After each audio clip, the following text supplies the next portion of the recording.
Thanks, Victor, for the introduction. It's a great pleasure to be here. It's great to see a memory security track in this conference, certainly. I hope it continues into the future. I have this grandiose title, which may disappoint some of you.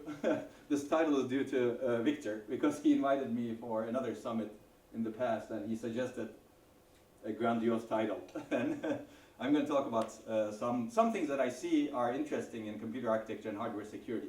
But first of all, this is going to be a high bandwidth talk. If you don't want me to hammer you, please ask questions, raise your hand. I'm going to give you an overview of what I think computer architecture, where I think computer architecture is going today. And I will focus on especially three major hardware issues: technology scaling problems, system complexity. I won't talk a whole lot about that. And then I will talk about new architectures and technologies. I believe all of these affect security. Some of them more easily so, especially the technology scaling problems and system complexity. But new architectures pose some new security issues also, like processing in memory, etc.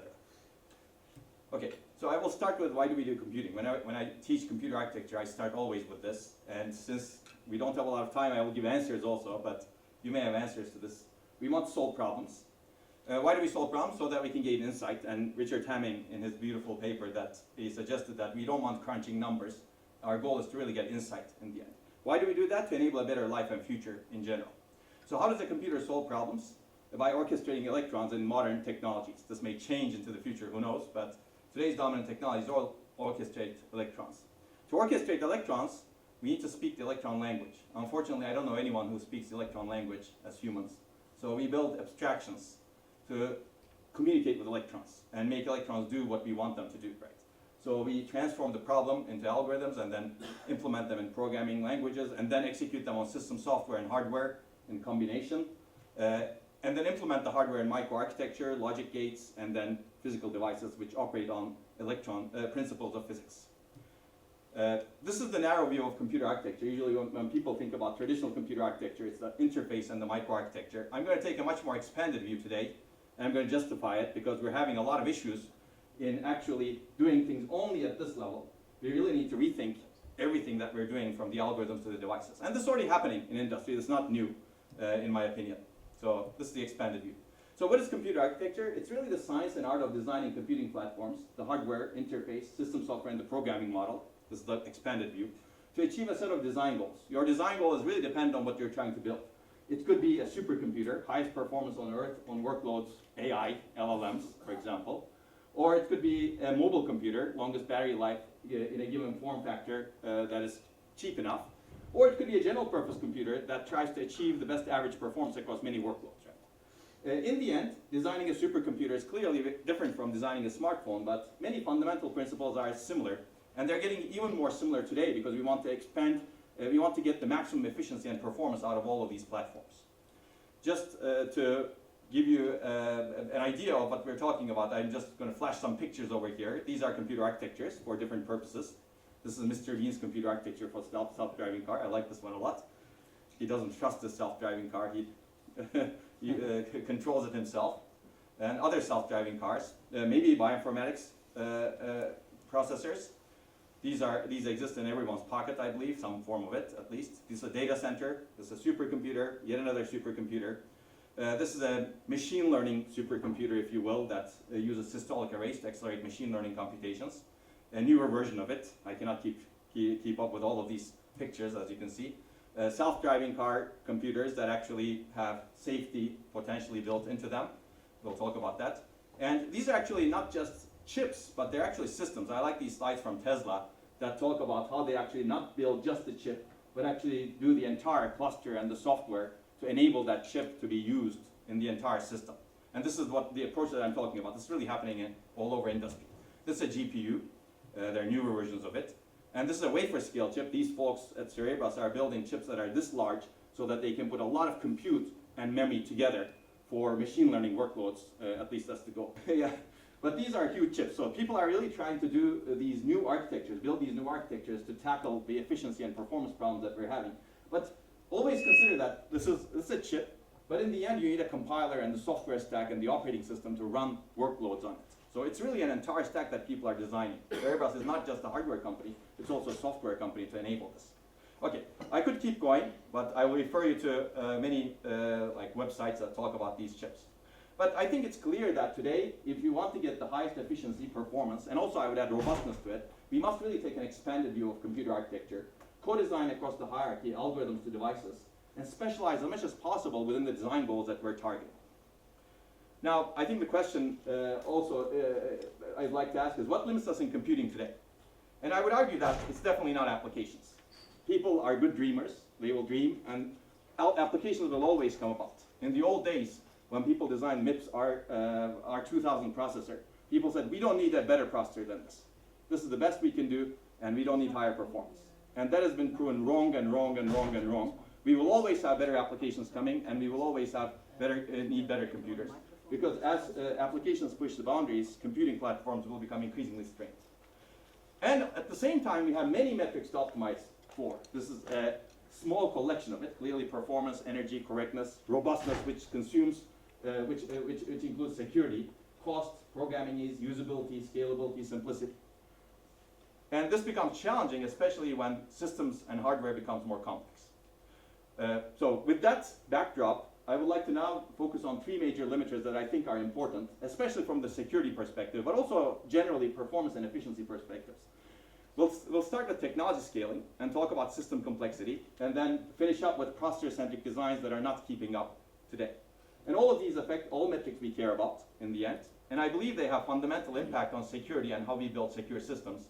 And we really need to understand the implications on all of these on security better. I don't believe we have a good enough understanding in everything. In my opinion, we have better understanding in technology scaling right now, but even there, I believe we need to discover new things. So let's talk about technology scaling. So what is technology scaling? Essentially, circuit size and energy reduction has enabled continuous innovation at all levels of the computing stack. Essentially, you scale the size of a circuit, it improves performance, reduces the size, as well as improves energy. And as circuits become smaller, they become less reliable, and more flaky circuits are a problem for robust, reliable, secure, and safe operation. And if circuits start producing wrong results, and they're already producing wrong results today, security can be affected, along with many other metrics like safety, reliability, availability. So that's the key. Now let's take a look at implications of this. I used this picture in my freshman class to motivate this sort of issues. We build infrastructure today. Computing is the biggest infrastructure that we've ever built as humans, in my opinion. But there are other infrastructures people have been building for thousands of years, like bridges. You would argue that this is an important infrastructure, clearly. Maybe not as important as computing. But if a bit flip happens in this bridge, this is what happens. And it's a safety problem, security problem, reliability problem. Do people know where this bridge is, by the way? Yes? The Common Narrows Bridge, exactly, yeah. Are you a civil engineer? No. Okay. Architecture and civil engineering people study these things. By the way, the new bridge works. New bridge works, but there are two bridges. They actually have, yeah, I've crossed that bridge many times. Not this one, I'm not old enough to cross this one.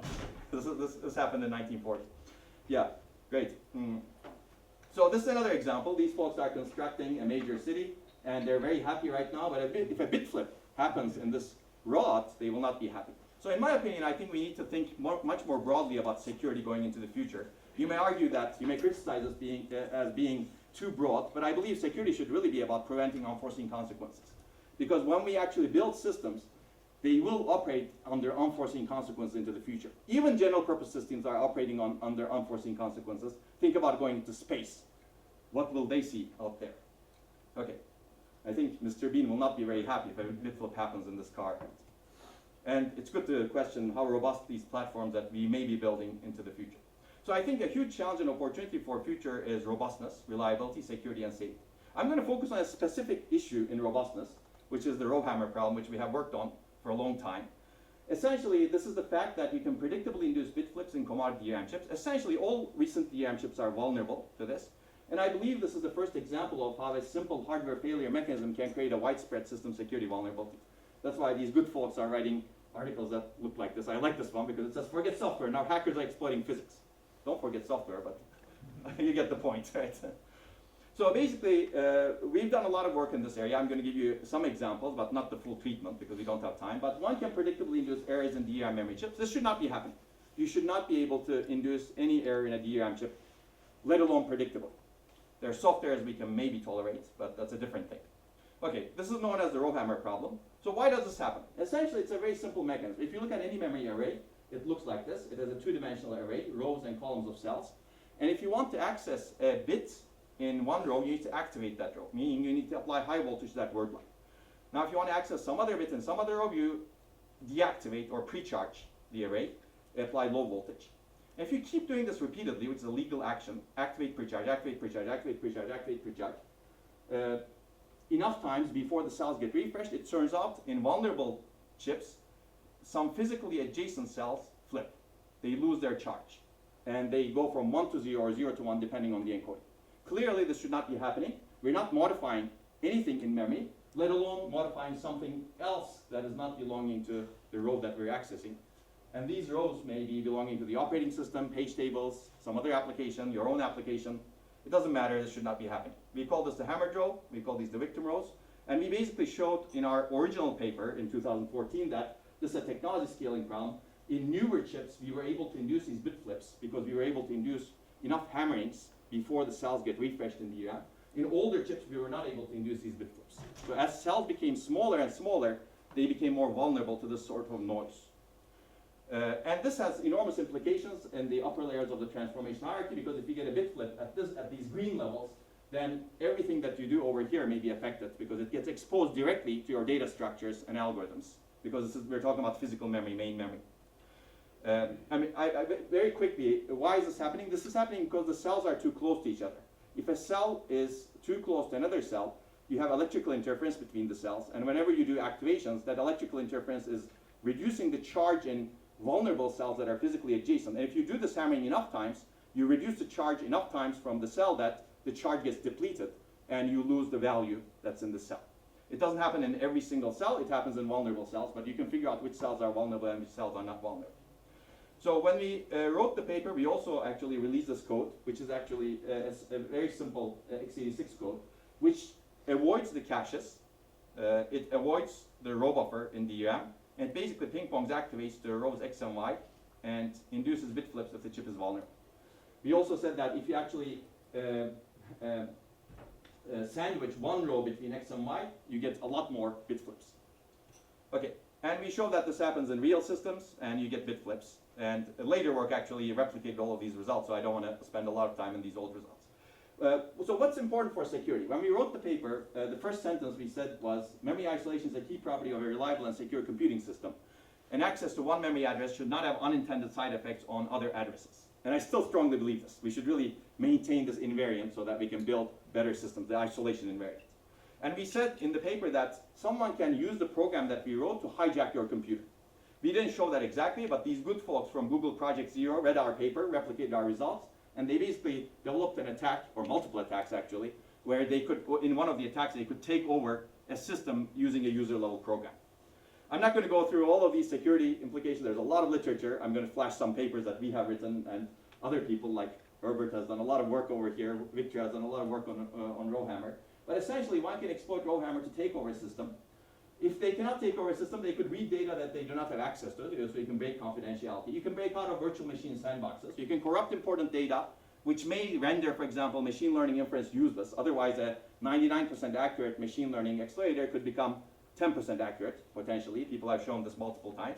Or you could steal secret data like crypto keys or ML model parameters. So you could do a lot of interesting attacks, and security literature is full of this, which is very exciting and interesting in my opinion. I will summarize RowHammer with this quote from a famous hacker on Twitter. This famous hacker says, RowHammer is like breaking into an apartment by repeatedly slamming a neighbor's door until the vibrations open the door you're after. I like this analogy. So if you're stuck in this room, don't worry. Keep banging on the wall and magically the door will open if RowHammer is in effect. Interface. Okay, so let me give you some more about RowHammer. We built a lot of infrastructure, this FPGA-based infrastructure, to test DRAM chips to understand these issues. And I'm going to give you some results on this topic. You can find this infrastructure online. It's all open source. We'd be happy to help if people are really interested in understanding what happens, what is lurking in DRAM chips. This is the most recent one where we can test DDR4. This is the original paper. And we wrote a lot of papers on this topic that talk about the issue. So if you want to learn more about it, these are the papers. And Girai's recent thesis is probably the most recent thesis that goes into a lot of experimental insights in modern chips. So the solution, and we actually built a lot of understanding of the problem. I don't believe we have a complete understanding yet. For example, how does aging affect RowHammer? I don't think that is solved at this point. We're looking into it, but there are a lot of complex interactions. How does temperature affect things? There are a lot of interesting things to examine that we don't know fully. Let's talk about solutions. I think the solution that we've always argued was to build much more intelligent controls. We said that it's very difficult to solve this technology scaling problem without moving to some other technology, which we will very briefly talk about. They all have issues in the end. So we should take a system level approach and design intelligent controllers to overcome these issues. So if people have been working on storage, SSDs for example, they could understand the solution I think. If you look at flash memory, NAND flash is a technology that doesn't work. What do I mean by that? Basically the cells are actually by nature completely error prone. What makes these cells work is the controller. The controller really adjusts the voltages, makes sure that the cells are programmed in the right way so that you can actually get real, good results out of that chip. So we would like to see that in DRAM as well. We've been arguing that for a while.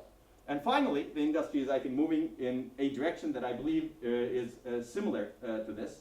I'm not going to watch for the perfect correctness of this and all of this, but this is SK Hynix. They wrote a paper in ISSCC, the Major Circuits Conference in 2023, where they introduced essentially intelligent controllers. Very quickly, this is a mechanism that was later adopted by JEDEC, which is per row activation counters. Inside the DRAM chip, you have counters for each row, and the DRAM chip somehow counts how many activations each row receives, and if the number is greater than some threshold, it takes some mitigating action. Not all of these are exposed. This is mostly security by obscurity in general still. Unfortunately, I think we need some movement toward better security, better exposure of security mechanisms. There are papers on this topic from Samsung. There's a paper from Microsoft which looks very similar to the SK Hynix solution, and this was recently adopted in JEDEC. Now, we have evaluated this, and we have found that there are actually some issues with the solution. This may be vulnerable to denial of service, and there are performance problems. I'm not going to talk about this in detail. But I think I will raise the question, are solutions good? This is a solution. And I can bypass the solution. Right? So basically, are we bit flip free in 2024 and beyond? I don't believe so. This is a paper that we published in ISCA 2023, and we always ask the question, what if there's another phenomenon that doesn't require a high activation count? A lot of these solutions work by detecting a high activation count. And if you can actually induce a bit flip before that high activation count happens, you can bypass all of those solutions. And we've shown, for example, in this paper that row press is another disturbance mechanism that's in effect. In RowHammer, you keep activating a row as frequently as possible. In row press, you keep activating a row, but you keep it open for some time. And if you keep it open for some time, it turns out you get a lot more bit flips a lot earlier. Just to give you an idea, you can amplify read disturbance and reduce the number of activations to induce a bit flip by 1 to 2 orders of magnitude. So if you have configured your solution based on the characteristics of RowHammer, which is over here, it doesn't work. Row press, you can circumvent it with row press. And we've actually shown the proof of concept where we could induce row press bit flips in real systems. And we've actually combined RowHammer and row press. Other people have independently verified. I think Jonas is going to give a talk later today. Independently verified and developed attacks using RowHammer and row press together. And interestingly, this phenomenon was not known at the device level. This was surprising to us. Well, known. There were some patents on this topic that are extremely vague.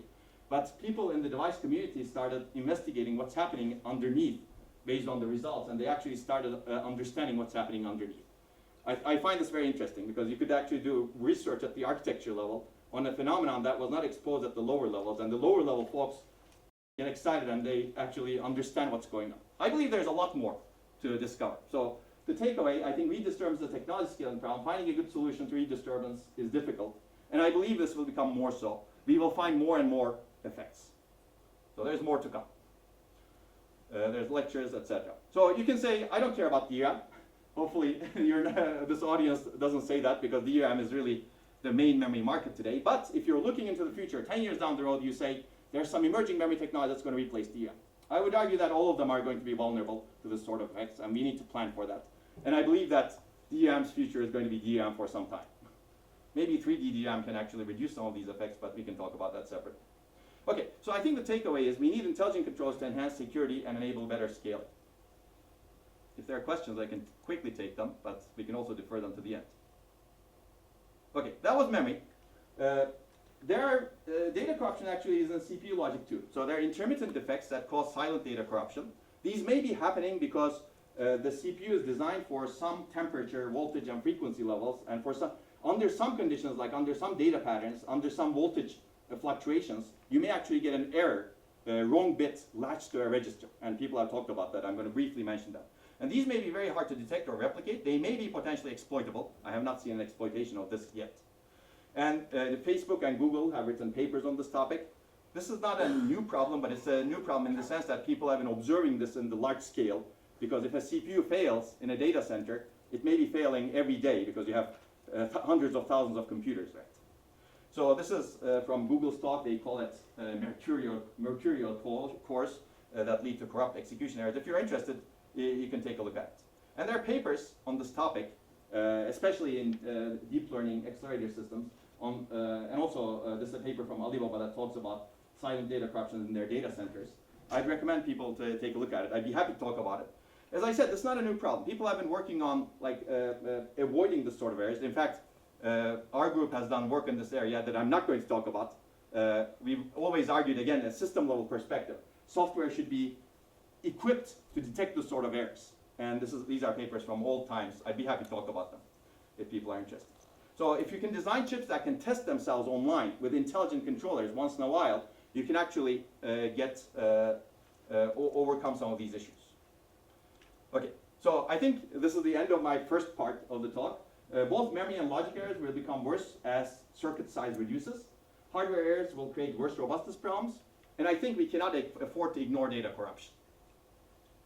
Some people may think, may want to believe you, may want to make you believe otherwise. They actually exist. I've seen them. I've talked to them many times. But if you really want to build robust systems, you cannot afford to ignore data corruption. I'll jump to system complexity. I'll do a very quick overview of this, because I think this is a problem that we are ignoring in general. This also ties in nicely with the emerging technologies that I'm going to talk about. Essentially, today we're building very complex systems. They have many hardware components, and these are complex components. I'm not even talking about software at this point. As complexity increases, the components become harder to design and verify. Operational behavior becomes harder to reason about. And there are many things. Correctness becomes harder to reason about. Performance, energy, security, privacy, all of those become harder to reason about. And also it becomes harder to control interactions between components and avoid information leakage. And at the same time, old methods do not keep up with new trends and complexity. I'll pick on virtual memory very quickly in the rest of this part. But there are also other methods like coherence. We've been designing coherent systems.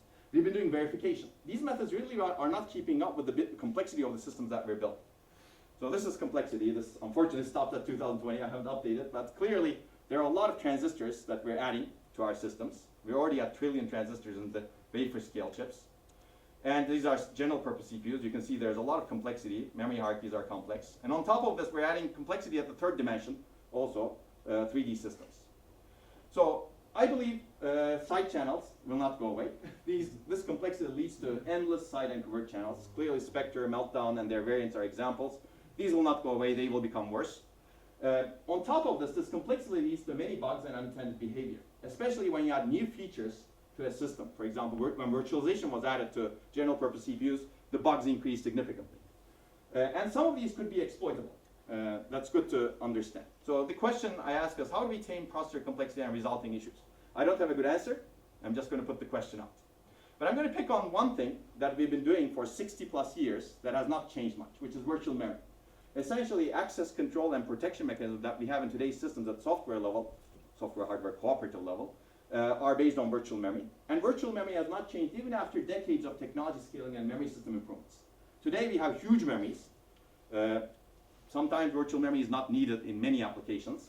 Yet we still use virtual memory in general. So it causes large performance problems and is responsible for large complexity, power, and energy in processor chips. If you look at the memory hierarchy, there's memory hierarchy, and then there's the virtual memory metadata hierarchy to actually translate so that we can access the memory hierarchy. There's a lot of complexity there. It's very poor for fine-grained security and access control, which we have been ignoring for a really long time, in my opinion. And I think virtual memory in general hinders innovation. Whenever you build accelerators, heterogeneous memory systems, heterogeneous architectures, processing near data, as we will talk about, you need to deal with virtual memory. And virtual memory complicates everything in general. I believe it's time to rethink virtual memory. This is already happening, I think, but there needs to be more effort in this direction. This is actually a slide from my freshman class. I talk about virtual memory in lecture 26 of my freshman class. And I say virtual memory is actually one of the most successful examples of hardware-software cooperation, architectural support for programmers, how to partition work between hardware and software, and program-architect trade-off. Maybe not so going forward or anymore at this point, because there are many trends that virtual memory doesn't consider in general.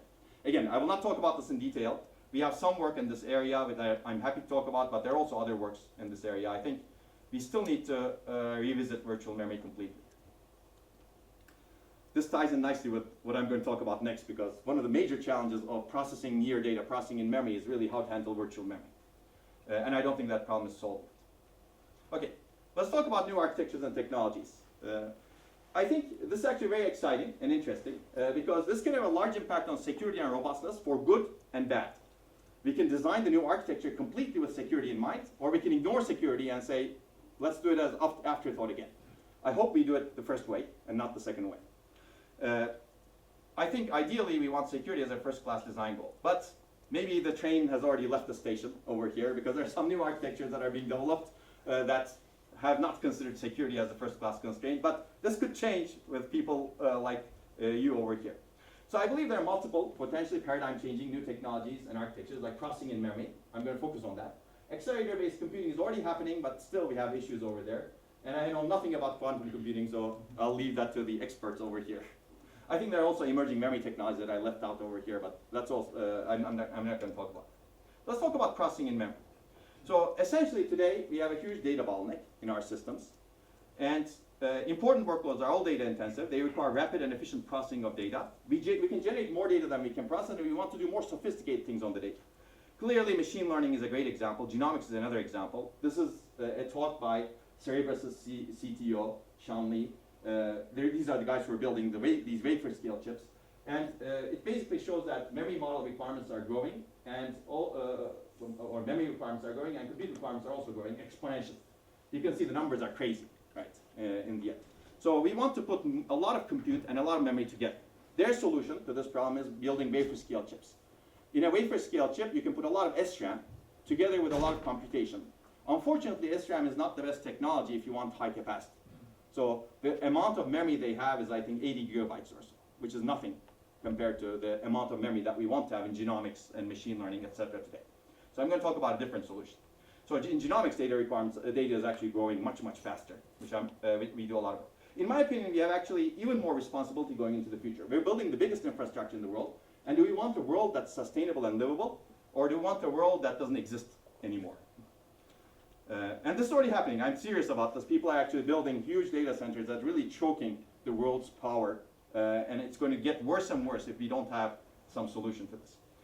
Now that said, I think human beings are greedy. We want high performance, energy efficiency, and sustainability all at the same time. So how do we get that? Before getting into how do we get that, are we doing the right thing today? And my answer is no. We're designing systems that cause great energy waste, because we're moving data between the processor and memory. And the large scale also, we're moving data across different components of the system. This data movement causes great energy waste, because data movement is expensive, as we will see in a little bit. This causes a lot of performance loss also. I put this in parentheses because we clearly realize that. We build our systems to be much, much more complex to overcome the performance loss. We build huge amounts of cache hierarchies. We build a lot of prefetchers. We build huge out-of-order execution engines. We build massive amounts of multi-threading, etc. All of these come at a cost. And that cost is a complexity that we talked about previously. We don't recognize that in general. That is sunk cost. So, okay, very quickly. Essentially, we need to rethink how we design our computing systems. Today's computing systems are quite processor-centric. All data is processed in the process at great system cost. Yet we know that memory is a problem. I will go through these relatively quickly. People have said that it's all about the memory, stupid. This is Dick Sykes, who is a chief architect of alpha processors in the 1990s. They basically built the fastest alpha processor, and he said that this beautiful processor is capable of finishing 4 alpha instructions per clock cycle. Unfortunately, it's finishing 1 instruction every 4.7 clock cycles on this important workload that we think we designed the processor for. Why? It's waiting for data to come back from memory. This is data from my own PhD thesis. With Intel, we basically showed the same thing. Most of the time, the processor is waiting for memory. Google, in 2015, according to them, all of their data center workloads on the state-of-the-art CPU, it's all waiting for memory, as you can see. Okay, so that was performance. Let's talk about energy. Energy is even worse. This is data from Bill Daly, chief scientist of NVIDIA. This is the cost, energy cost of a memory access, 16 nanojoules. This is the cost of a sophisticated arithmetic operation, double precision floating point, 20 picojoules. That's 800x difference. Does it really make sense to bring the data from memory to the processor to do a very energy simple operation? And by the way, these numbers are like this because of the success of technology scale, logic scale. Memory did not scale very well. Interconnects did not scale very well. Now, if you look at simpler operations, the numbers become even crazier. Compared to a 32-bit integer operation, a memory access is 6400x energy costly. Now, we're not even talking about storage. If you talk about storage, access to storage, add 10x more over here. And then people are trying to reduce the complexity of arithmetic today, 4-bit arithmetic, multiply that by about, let's say, 8x or so. So the numbers really go crazy. Are we really doing the right thing by moving the data from the storage main memory to the caches and the register file so that we can access data? I believe no. So as a result, we spend a lot of our energy on data movement. These are with Google, works with Google, where we showed that in mobile systems you spend more than 60% of the total system energy on data movement. And also in large machine learning models, in edge neural network accelerators, more than 90% of the total system energy is spent on memory. And if you're interested, for LSTMs and transducers, for example, most of the energy is really spent on interconnect and DRAM, off-chip interconnect and DRAM. Okay, so basically the fundamental problem is processing of data is performed far away from the data. We want to enable computation with minimal data movement. We know what the paradigm shift where computing, where we make the computing architectures much more data-centric. And this is a general paradigm, I think, not just in memory, but also storage, also sensors, also tape, also interconnects, also network controllers. We want to enable processing everywhere, but I will focus on memory. So essentially, we have a lot of components. Why are we actually bringing, restricting the processing to a very small fraction of this SRAM-dominated chip? Okay, so we're going to treat memory as an accelerator, and we're going to accelerate some functions. Even with this limited accelerator-based paradigm, there are many questions over here. How do you design the compute-capable memory and controllers? How do you design the processor and communications? How do you design software and hardware interfaces? How do you design system software, compilers, and languages? And also, how do we rethink our algorithms and also theoretical foundations of computing? So if you think about computing theory, we count operations in the big O notation today, right? But maybe there should be a more data-centric theory to optimize our algorithms. I'm going to go through two quick examples. There are two types of processing in memory. One is processing near memory, the other is processing using memory. Processing near memory is what we're used to today. You have memory, you have processor, bring the processor closer and closer and closer inside the DRAM chips. This is what Fabrice and his company has been doing in Uptown, for example. And this is actually easier to do, easier to adopt. The other option is processing using memory. You have memory and processor. Forget about the logic. This memory. This memory is fundamentally capable of actually performing operations, if you look at its analog operational properties. And you can exploit those properties to do computation. There's a lot of work in this area, a lot of like real prototypes that happen in the system. I believe Fabrice is the only one that's commercially available today. But there are also prototypes from Samsung, SK Hynix, Alibaba, where they all built their DRAM chips. They put processing logic near each bank in all of these, either general purpose processors or accelerators, etc. And 3D stacking technologies enable actually a lot of possibilities that people are going to exploit into the future. And with CXL type of interconnects, I think there's a lot more potential because we can do offloading more easily. Let me give you some quick results. So if you have 3D stacking technology, you can put logic underneath memory layers, and this logic can have high bandwidth, low latency access to the memory layers. And this way you can actually, you don't need to go to some farther away logic to do computation. We've done a lot of work. I will not go into a lot of detail since we don't have a lot of time, but you can accelerate graph processing significantly by building a GPU-like accelerator that is based on these 3D cubes, a distributed system, where you do graph partitioning, and when you do the computation, you don't move the data to the computation, but you move the function to the data whenever you do that. Okay. And you get significant performance improvements like 13x and energy reductions. Using DRAM, you can also do other things, like we can support bulk bitwise operations, copying, and or not and majority operations, true random number generation, physical and political functions, and more complex computation as well. You get significant performance benefits, energy benefits, even in commodity off-the-shelf DRAM chips. So let me give you one example of copying. So today, when we do copying, you go through the processor. Why not actually do it in memory? If you show this picture and you say to your 10-year-old child, for example, I do copying by going through the processor, they will probably tell you, why don't you just do this? So this is very interesting, I think. Since we don't have time, I'm not going to go through the details, but you can improve page copy performance by at least 10x, and energy efficiency by more than 70x. And there are a lot of results on this paper, on this topic. Existing DRAM chips are actually quite capable. We have built infrastructures like FPGA-based infrastructures, which is also open source if people are interested in this.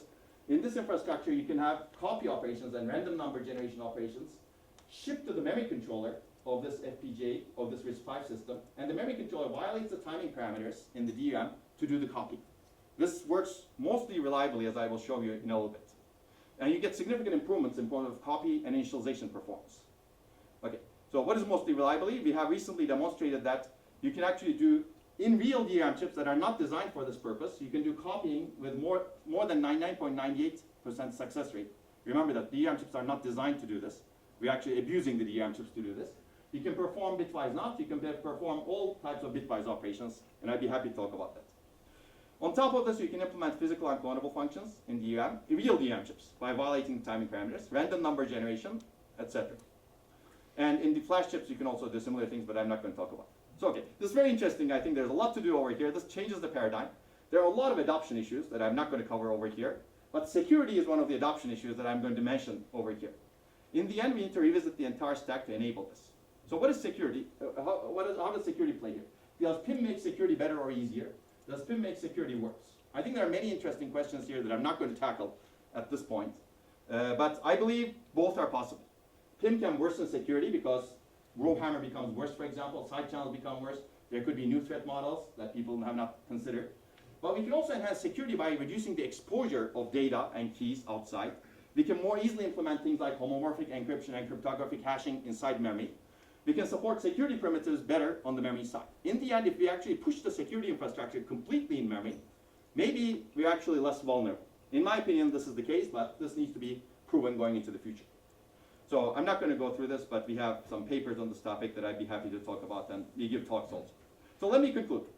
I think I've covered a lot of things, but technology scaling is not going well. System complexity is increasing. We have a lot of old methods that are not keeping up, and processor-centric designs are not keeping up. And I think we need to consider a lot of things that we do, given all of these trends. I believe these affect not just security, they affect energy efficiency and performance as well, but I believe we should really take security as a first-class constraint. Okay, I'll acknowledge a lot of people who have funded our research, and most importantly, I'll acknowledge the group that I'm leading, the Sapphire Research Group, who've done a lot of this research that I discussed. All of the papers and code is available online, and this is our GitHub. And if people have questions or if they want to work in this area, we'd be happy to help you get started with a lot of tools, etc. Thank you. I'm happy to take any questions.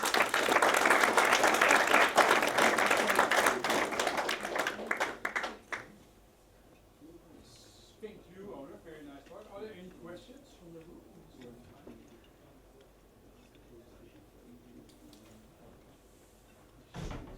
No questions? So I have a question. So the slide you showed on the processing in memory and moving data within memory without electricity. Mhm. What do you know? What is the industry think of this, and what is the status? Is this something that's actively being worked on in data? Will we actually see this, or are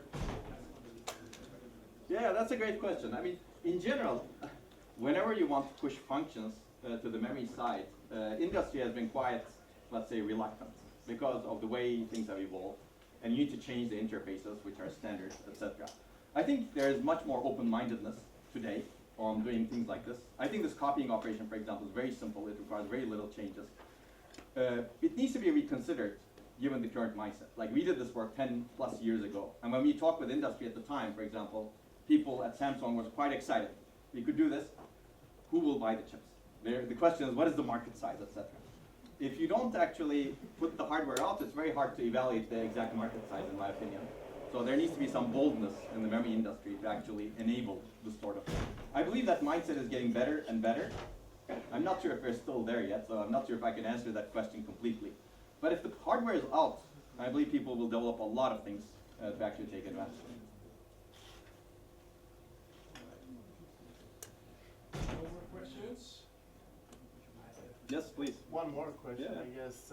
In the stack that you had showed us, seems like the base was electrons, right? Yeah. Can you maybe theorize a bit if, and it seems to be the root cause of many of these problems, right?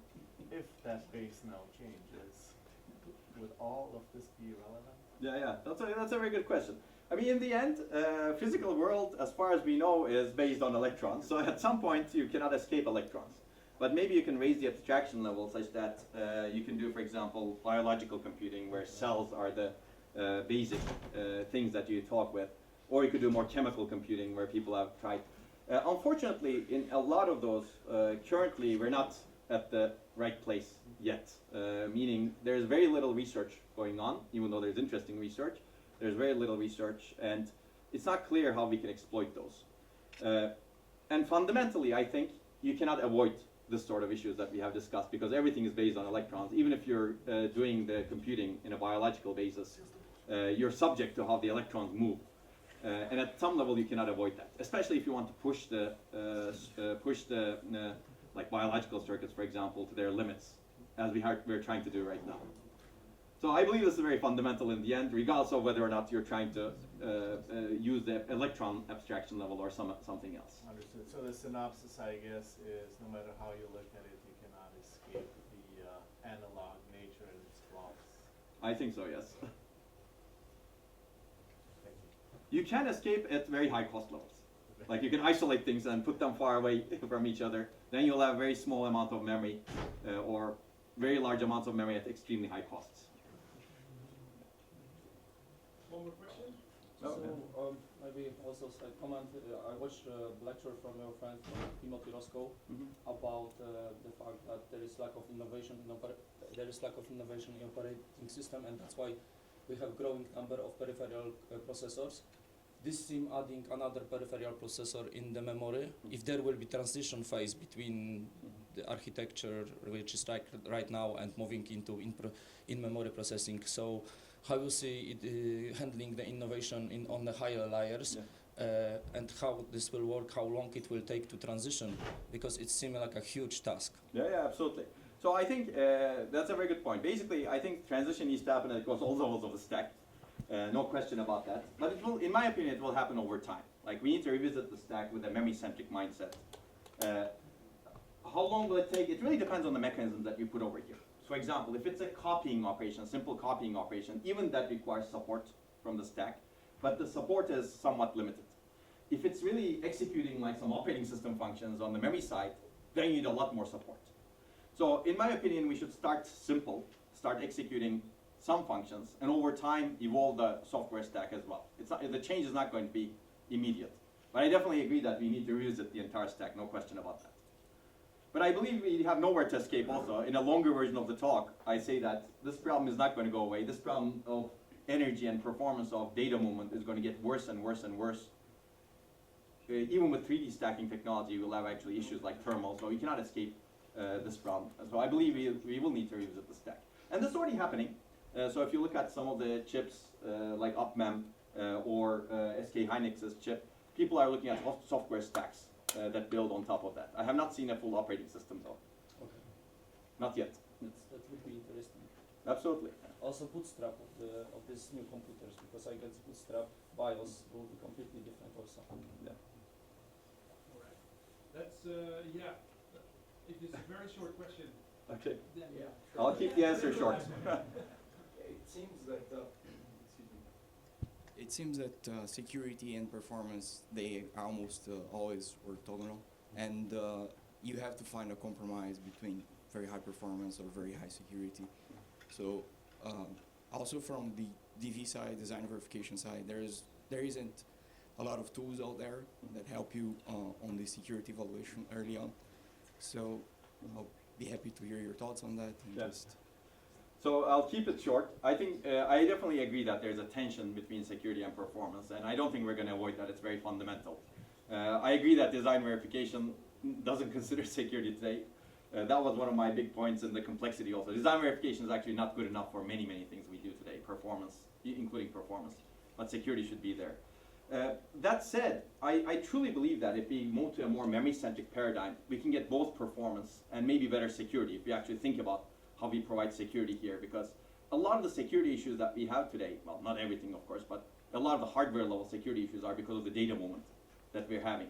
if we kind of fundamentally minimize that data movement and constrain it to the memory device as much as possible, I believe we can improve both security and performance, maybe with a one-shot movement. After that, I think we'll be back to the trade-off space where we trade off security and performance.